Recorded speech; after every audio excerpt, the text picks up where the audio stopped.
is Mr. Van Drew for 5 minutes.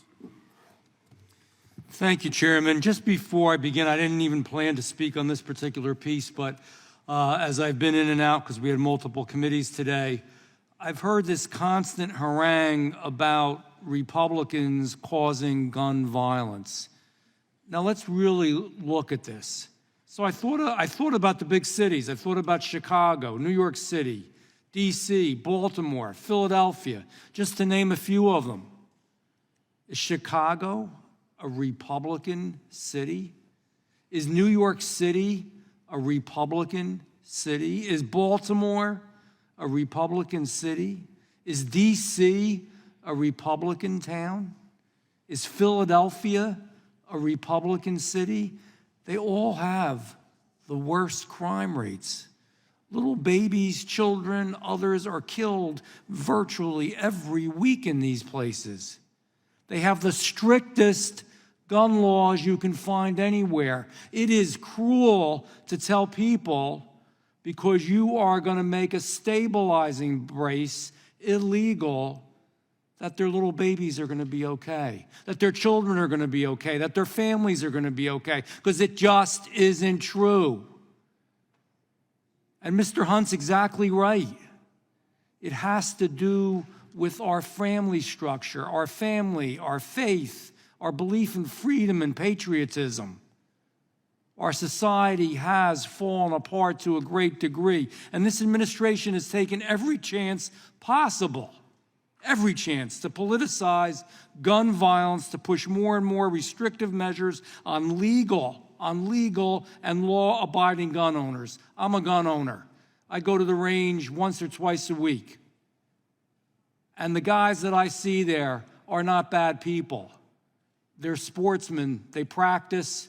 They're very responsible. They know how important it is to be responsible. But you know what I do know? I know the ATF and the progressive district attorneys have decided to focus efforts not on punishing the individuals who commit the real crimes, the bad guys, and there are bad guys, but instead use tragedy to push a political agenda to try to waste Second Amendment rights. So my first question to you is, which scenario makes Americans safer? I want everybody to think about this. What makes Americans safer?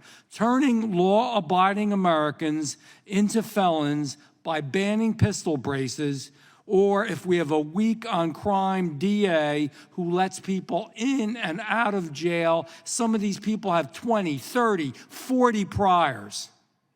So is it the violent gun offender that's let out over and over again, or is it a pistol brace that a veteran is using or an older man is using when they shoot? I'd like you to answer that question.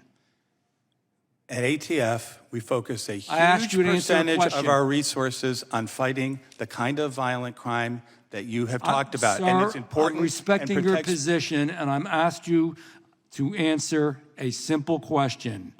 Is it the brace that's a problem, or is it the fact that people who've committed felonies are let out over and over again? Which is it? Is it the brace or the felony? Which is it? Is it the brace or the felony? Which is it? When we do an investigation Which is it? Is it the brace or the felony, sir? Felon, a gang member, and we discover that gang member with a brick of crack cocaine and a short-barreled rifle, those are both dangerous things. Well, law-abiding citizens should not be targeted. I agree with you on that, but there are violent people who are using We are letting people out more than we ever have in our history. Crime rates are going up in the cities more than we've ever seen because of the new ultra-left philosophy that we have on criminals. It's a fact. I'm not making this stuff up. So it's an upside-down world in which we live in, and we're turning millions of law-abiding Americans into felons because you made a change about a gun brace. And that's not going to help these ladies. It's cruel to do this to these ladies, and I know some of them may think you're going to be the heroes, but you're not. And the assumption by the ATF that these pistol braces make a normal, law-abiding person suddenly a violent criminal is bizarre, which leads to my second question. We already know that you're unable to exactly define what an assault weapon is. You said so, we have it on tape. So instead I'll ask. It's not my role to define it. I know. If you have nothing delegate to do me with that it. authority by statute, It's alcohol, ask me to tobacco, make a and rule. firearms, but we know nothing about it. However, have you ever used a firearm with a pistol brace attachment? I've used many different types of firearms. Have you? Did it I make you feel like committing a believe- crime? I believe I have used a firearm with a stabilizing brace, which was designed to be And shouldered. man, did it flow through your blood that you wanted to commit a time is up. crime?